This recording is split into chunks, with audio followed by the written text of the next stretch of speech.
meeting চলি আছে বৰ্তমান কি সন্দৰ্ভত নাই আমাৰ UPPLৰ CWC মিটিংটো আজি ওদালগুৰিৰ ডিমাকুছিত ইয়াত চলি আছে তো ইয়াত আমাৰ কেন্দ্ৰীয় সমিতিৰ সভাপতি উপসভাপতি যিমান আমাৰ চেণ্ট্ৰেল লিডাৰ্ছ আৰু আমাৰ চেণ্ট্ৰেল ৱাৰ্কিং কমিটি থকা কেবিনেটৰ পৰা মেম্বাৰ পৰা সকলো ইয়াত উপস্থিত হৈছে জিলা সমিতিৰ আমাৰ 10টা জিলা সমিতিৰ সভাপতি সম্পাদক ইয়াত উপস্থিত হৈছে প্ৰায় 150 জনীয়া আমাৰ কেবিনেট আছে আমাৰ কনষ্টিটিউশ্যনত এই 150 জনীয়া কেবিনেটত আমি আজি ইয়াত মিটিং কৰিছোঁ আমি ইয়াত গুৰুত্বপূৰ্ণ সিদ্ধান্ত আমি কেইটামান ল'ম আমাৰ বিশেষকৈ নিৰ্বাচনটো আহি আছে লোকসভা নিৰ্বাচনত ওদালগুৰি মঙ্গলদৈ আৰু কোকৰাঝাৰ এই দুটা সমষ্টিটো আমাৰ বিটিআৰত পৰে গতিকে দুটা সমষ্টিলৈ আমি কেইটামান কমিটিটো গঠন কৰিম তো আগন্তুক এই দুটা সমষ্টিৰ পৰা কেনেকৈ UPPLৰ সমৰ্থিত বা আমি বিশেষকৈ আপোনালোকে জানে আৰু আমি খালি জাষ্ট ডিক্লেয়াৰ কৰা বাকী আছে NDAৰ প্ৰাৰ্থী হিচাপে আমাৰ দুটা সমষ্টিতে থাকিব 14টা সমষ্টিৰ পৰা কেনেকৈ এইবেলি অসমৰ পৰা NDAৰ প্ৰাৰ্থী 14 জনক জিকাই দিল্লীলৈ পঠাব পাৰোঁ তাৰ কাৰণে আমি কাম কৰি আছোঁ তো আমাৰ বিটিআৰত দুটা সমষ্টিৰ পৰা আমি NDAৰ প্ৰাৰ্থীক জয়যুক্ত কৰিম এতিয়া কোকৰাঝাৰত কোন হ'ব আৰু ওদালগুৰি মঙ্গলদৈত কোন হ'ব আজি মই ক'বলৈ নাযাওঁ এইটো পিছত আপোনালোকে গম পাব বিশেষকৈ আলোচনা হৈছে নেকি ওদালগুৰি মঙ্গলদৈৰ কাৰণে মানে কেণ্ডিডেট কাৰ নাই কেণ্ডিডেটটো এতিয়ালৈকে মানে কেণ্ডিডেট বিষয়টো লৈ আমি আলোচনা কৰা নাই আমাৰ চেণ্ট্ৰেল টিম এটা আছে কেণ্ডিডেট বাছনি এটা টিম আছে তাত আমি এজন উপযুক্ত প্ৰাৰ্থীক আজি আমি কোকৰাঝাৰৰ পৰা হওক এজন উপযুক্ত প্ৰাৰ্থীক দিল্লীলৈ পঠাই আমাৰ বিটিআৰৰ সমস্যাবিলাক তাত উপস্থাপন কৰিব পৰা মানে এজন আমি দক্ষ ব্যক্তিক আমি তাতে প্ৰাৰ্থিত্ব মানে প্ৰদান কৰিম নিশ্চয় তেখেতে বিপুল ভোটত মানে কোকৰাঝাৰ বা ওদালগুৰিৰ পৰা জিকি যাব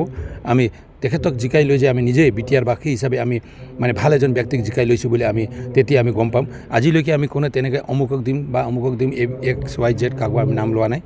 নিশ্চয় এজন ভাল ব্যক্তিক দলৰ এজন শীৰ্ষ নেতাকে আমি প্ৰাৰ্থিত্ব প্ৰদান কৰিম কিন্তু UPPLৰ তৰফৰ পৰা সেনেকুৱা ৰণকৌশল এতিয়ালৈ অহা নাই কি ক'ব নাই BPFে একো কৰা নাই আপোনালোকে এইটো জাষ্ট দেখিছে মাত্ৰ মাজে আমি এটা দুটা মিটিং কৰিছে আৰু মিটিঙত নিজৰ মানুহকে জইন কৰাই আছে ঘৰুৱা পিছি বুলি BPFে নিজৰ মানুহকে জইন কৰাই আছে বেলেগ নতুন মানুহ নাই আমি যদি ইচ্ছা কৰোঁ আজি যদি আমি ইচ্ছা কৰোঁ ডিমাকুছিতে আমি 3000 মানুহ জইন কৰি দিম কালি ওদালগুৰিতে 3000 মানুহ জইন কৰি দিম কোকৰাঝাৰত 3000 মানুহ আমাৰ প্ৰাইমেৰী কমিটি ব্লক কমিটি সকলে কৈ আছে আমাক জাষ্ট অৰ্ডাৰ কৰক আমি কিমান মানুহ লাগে ইমান মানুহ আনি আমি জইন কৰি দিম কিন্তু আমি কি ভাবিছোঁ আমাক জইন কৰিব কি ধৰে আমাৰ সংবিধান মতে যি আমাক ষ্ট্ৰাকচাৰ যি আছে কমিটি যি ধৰণৰ আছে আমি এইটো কমিটি বনাইছোঁ আমি ভাবিছোঁ বিটিআৰৰ 35 লাখ মানুহে UPPLৰ মানুহ এনেকৈ আমি ভাবিছোঁ আমি 35 লাখ মানুহৰ কাৰণে কাম কৰি আছোঁ বিটিআৰত থকা 23টা জাতি জনগোষ্ঠী জাতি বৰ্ণ ধৰ্ম নিৰ্বিশেষে বিটিআৰত এটা ভাল এটা বিটিআৰ উন্নতিৰ বিটিআৰ সমন্বয়ৰ বিটিআৰ গঢ়ি তুলিবলৈ আমি কাম কৰি আছোঁ ইয়াত আৰু নতুনকৈ তেনেকৈ নাটক ড্ৰামা বাছ কৰাটো আমাৰ দৰকাৰ নাই জইন যদি কৰিব লাগে আমাৰ ব্লক কমিটিৰ মাজত এটা আলোচনা হৈ আছে নিশ্চয় আজি CWC এটা ডিছকাশ্যন হ'ব আমাৰ লগত নতুন লিডাৰ্ছবিলাক যিবিলাক আহি আছে আমাৰ অভিভাৱকবিলাক তেখেতসকলক আমি লৈছোঁ আজিও আমি ইয়াত দুজন ব্যক্তিক আমি ইয়াত জইন কৰাইছোঁ মানে ABMCৰ প্ৰাক্তন জাষ্ট মানে আউটগোয়িং প্ৰেছিডেণ্ট তেখেত মহম্মদ আশৰাফুল শেখ মানে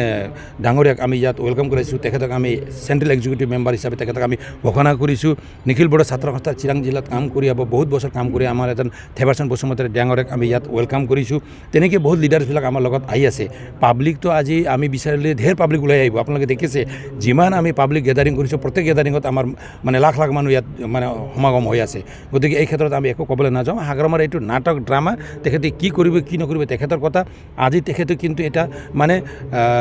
ডুবি যোৱা বেলি নহয় মই সিদিনাও কৈছোঁ যোৱাকালি বাক্সাতো কৈছোঁ ইউজলেছ এজন লিডাৰছে বুলি ক'ব ধৰিম আমি ইউজলেছ লিডাৰ এতিয়া ৰাইজে তেখেতক ভাল নাপায় 17 বছৰ তেখেতে যি ধৰণৰ কাম কৰিছে তাত সকলো কথাটো ৰাইজে গম পাই আছে তেখেতৰ নিজৰ দলৰ মাজতে তেখেতৰ বিৰাট টনা আজৰা চলি আছে তেখেতে সিদিনা দেখা নাই তেখেতৰ এজন মানে সহকৰ্মী এই সময়ত BLTৰ আন্দোলনৰ এজন অগ্ৰণী নেতা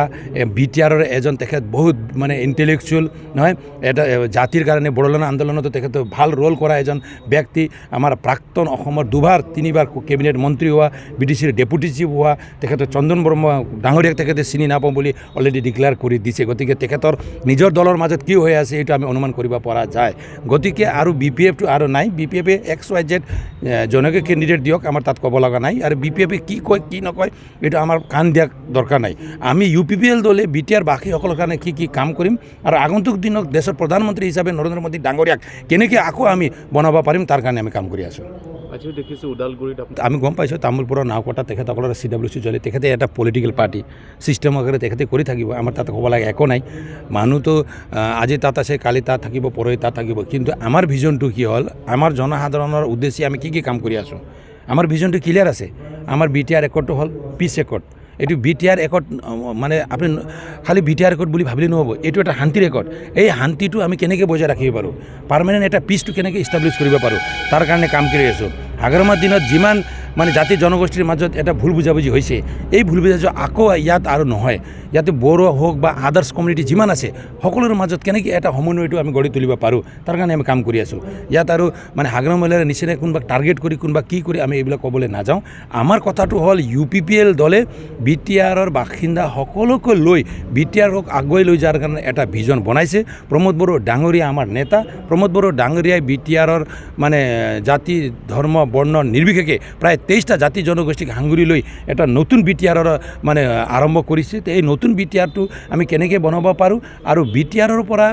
নিৰ্বাচনটো আহিব যাব ইয়াত ক'ব লগা একো নাই কিন্তু BTRক এটা পাৰ্মানেণ্ট পিচ BTRত আনি BTRত ভৱিষ্যতলৈ ভাৰতৰ ভিতৰত লেখত ল'ব লাগে এটা ঠাই কেনেকৈ বনাব পাৰোঁ তাৰ কাৰণে প্ৰমোদ বড়ো ডাঙৰীয়া কাম কৰি আছে আৰু আমি হ'লোঁ প্ৰমোদ বড়ো ডাঙৰীয়াৰ এজন মানে ফলোৱাৰ এজন আমাৰ এই দলৰ কৰ্মকৰ্তা এজন এই দলৰ এজন সেৱক আমি এইখিনিতে আমি ক'ব বিচাৰিছোঁ সকলো BTRৰ 35 লাখ মানুহে একগোট হৈ প্ৰমোদ বড়ো ডাঙৰীয়াৰ লগত থাকক BTRটো আগন্তুক দিনত বহুত ওপৰলৈ উঠি যাব এইটো মই মানে কামনা কৰিছোঁ নহয় এতিয়া কথাটো হ'ল এমপ্লয়মেণ্টৰ কথাটো এনেকৈ আছে যোৱা সময়ত BPFৰ যেতিয়া শাসন আছিল তেতিয়া তেখেতসকলে এটা CSB বনাইছিল চেণ্ট্ৰেল চিলেকশ্যন বৰ্ড নহয় চেণ্ট্ৰেল চিলেকশ্যন বৰ্ডৰ যি এটা গাইডলাইন আছে এই গাইডলাইন মতে আমি চেণ্ট্ৰেল চিলেকশ্যন বৰ্ডটো গঠন কৰিবলৈ গৈছিলোঁ কিন্তু মাজত অলপ মানে হাইকোৰ্টত কেছ হোৱাৰ কাৰণে এইটো ৰৈ গৈছিল আমি হাইকোৰ্টত জিকি গ'লোঁ অতি সোনকালে আমি চেণ্ট্ৰেল চিলেকশ্যন বৰ্ডটো গঠন কৰি আছোঁ গঠন কৰাৰ পিছত যিবিলাক অফিচত কেইটামান চাকৰি আৰু দিব লগা আছে এইটো দি দিম কিন্তু তেখেতসকলৰ যি ধৰণৰ টকাৰ বজাৰ কৰিছিল নহয় চাকৰি দিয়াৰ নামত এটা সৰু এটা চাকৰিৰ নামত 10 লাখ 15 লাখ কিবা ICDS অফিচাৰৰ কাৰণে 30 লাখ টকালৈকে লৈছে বুলি আমাৰ লগত তথ্য পাতি আছে আমাৰ কিন্তু আপোনালোকে চাওক কিমান শিক্ষক আমি নিযুক্তি দিছোঁ 99 যি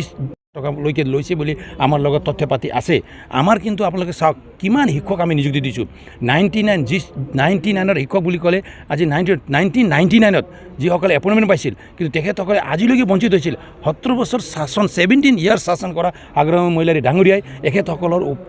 চাকৰি দিব পৰা নাই এখেতসকলক কিমান তেখেতসকলে বঞ্চিত কৰিছে কিন্তু আমাৰ চৰকাৰ আমাৰ মাননীয় চিফ ডাঙৰীয়া প্ৰমোদ বড়ো ডাঙৰীয়া চৰকাৰত অহাৰ লগে লগে আজি আমি বাক্সাৰ এই 99ত পোৱা যিবিলাক শিক্ষকসকল আছিল তেখেতসকলক প্ৰায় 1000 টিচাৰসকলক আমি এপইণ্টমেণ্ট দিছোঁ আৰু অলপ কেইটামান বাকী আছে আমি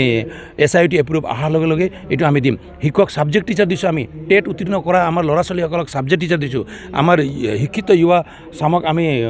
হাইস্কুলত টিচাৰ এপইণ্টমেণ্ট কৰিছোঁ এইবিলাক চব তথ্য পাতি আমাৰ লগত আছে যদি আপোনালোকে বিচাৰে আমাৰ এডুকেশ্যন ডিপাৰ্টমেণ্টৰ পৰা আপোনালোকে ডিটেইলছ কৰি লৈ যাব পাৰে কিন্তু অফিচিয়েল কেইটামান জবটো যি ছিষ্টেম আছে এই ছিষ্টেমটো নোহোৱাৰ কাৰণে আমি দিব পৰা নাই অতি সোনকালে আমাৰ চৰকাৰে